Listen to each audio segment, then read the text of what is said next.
Okay, so I suggest you watch part one twice. I did a good job of explaining. Hopefully they don't edit the video, and hopefully they don't change my words. I haven't really caught them changing my words, but they might do that in the future, so beware of that. You need to rally to me in person, okay? Or else you're simply not doing God's work in that. That's that. Okay. So it says that the child was snatched up to God and his throne, the soul of the child. The woman fled into the wilderness to a place prepared for her by God, where she might be taken care of for 1,260 days. The numbers are symbolic. 1,000 is the number of completion. Okay, the 200 has as meaning. The 60 has meaning, so on and so forth. Okay, I'm not going to get into that. It's not that important. Okay, it just has to do with fulfillment and connecting to different ideas that are different components of the explanation.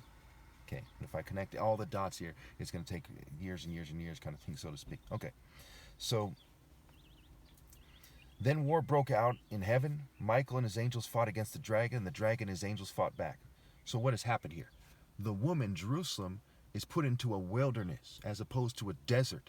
Okay, the Garden of Eden, the wilderness, right? A garden, some place that's naturally made by God to cultivate something naturally and important.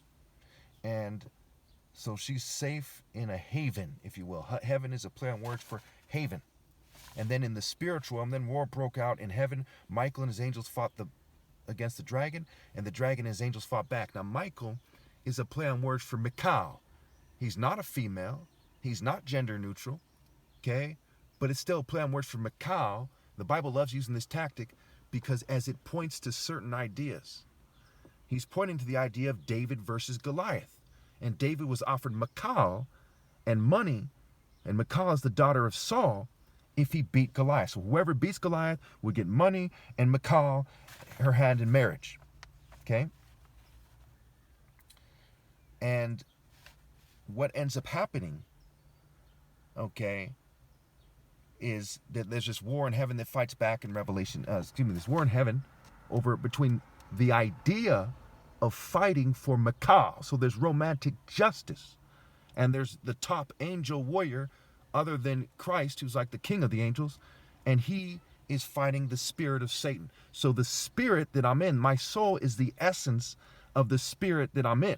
Okay, so it's God and my soul are the essence. The Father, the Son, and the Holy Spirit.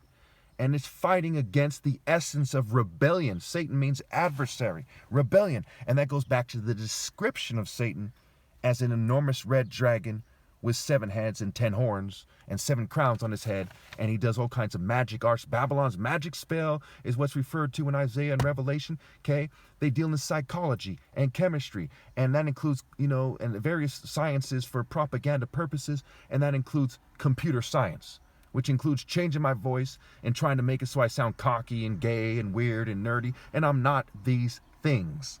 Okay. And they play themselves out to the extreme because I have yet to meet a single person who believes them and not me on this issue. It just doesn't happen. And you can see the falsehood in their ways and their paths and in their groupings and in their tutelage, their teachings. Okay. So, but Satan was not strong enough, and they lost their place in heaven.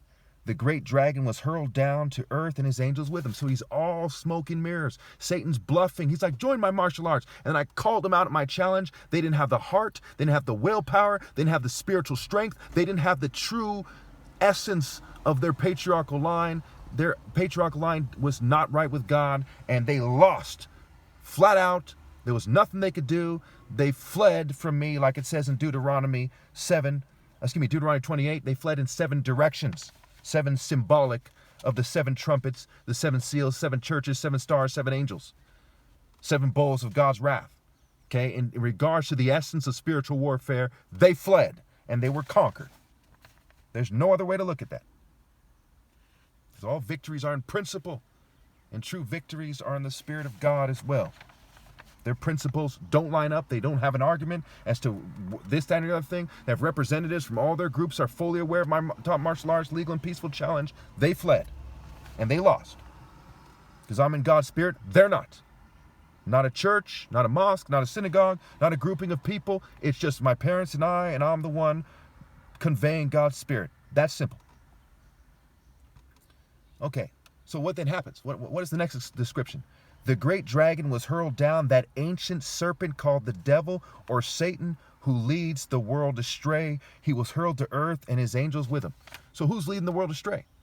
Especially those who interpret this literally. I mean, he's literally leading the world astray, but it's spiritually first and foremost. Who's doing it? Is it me? I'm not even a celebrity. I'm not rich. So who's leading the world astray? What nations are powerful? What churches are powerful? What groups are powerful? By default, their own Bible says that they're in the spirit of leading the world astray. There's no other way to look at it. He leads the world astray. And these are people who uphold white social norms and token minority social norms and Zionist social norms and what have you. And they're leading the world astray. There's no other way to look at it. I would love to hear some racist argument. I'd love to hear anyone's argument who thinks that I'm not right about this. Okay? I will pay you money if you can prove that the churches and the mosques and the synagogues and all other groups are not leading the world astray. They are leading the world astray by their actions first and foremost. Okay. Where are we here? So he was hurled to the earth and his angels with him. His angles of manipulation. His angels with him, right? The angle of death, the angle of sin, and the various temptations. Okay, the angle of gluttony, the angle of being slack in your work. Him and the ideas that roll with him, that are in his spirit, his team, his angles, his angels.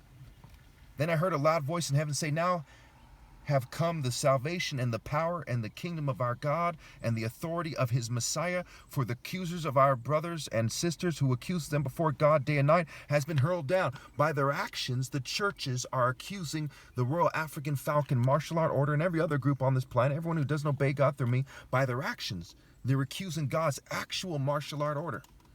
Monotheistic. Not Eastern, Buddhism or this, but African monotheism in its true form. It's one true form, not people who claim to be that. They're accusing me and this order of not being correct by not obeying God through me. And they're accusing me with their spirit and their heart and their folly day and night. So who won? They triumphed over him by the blood of the Lamb and by the word of their testimony. They did not love their lives enough as to shrink from death. So these people are like, hey, it's not only their death of themselves, but of their families. They're afraid that their families are going to get hurt.